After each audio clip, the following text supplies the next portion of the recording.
Hello everyone, so this is the unboxing of the fake JBL Extreme 3.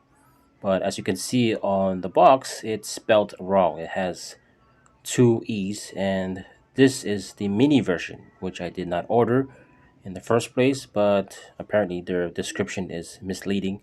So I got this. So it came with a shoulder strap, a 3.5mm audio cable, and a charging cable, which is a micro USB. And it came with the instruction or manual, which I'm not going to bother reading because they're all the same. The keys are all the same on all these fakes. And here's the actual unit.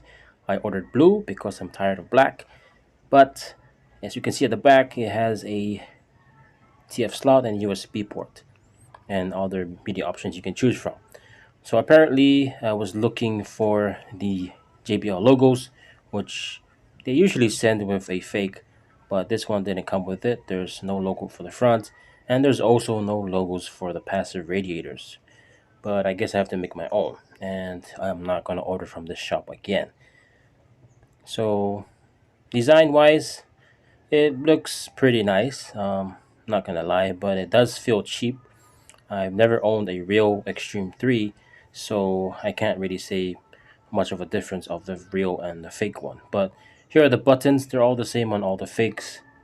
They have the M for changing the modes for any speaker, which is these options at the back that you have. So I am hoping I can upgrade this fake JBL in the future. But for the meantime, I will let you guys hear what it sounds like, and then I'll just open the grill so you can see what it actually looks like.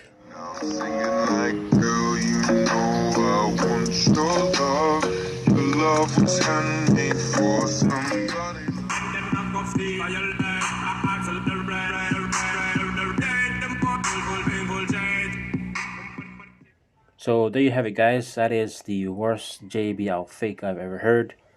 The passive radiators barely move and the speakers are really small if you ask me.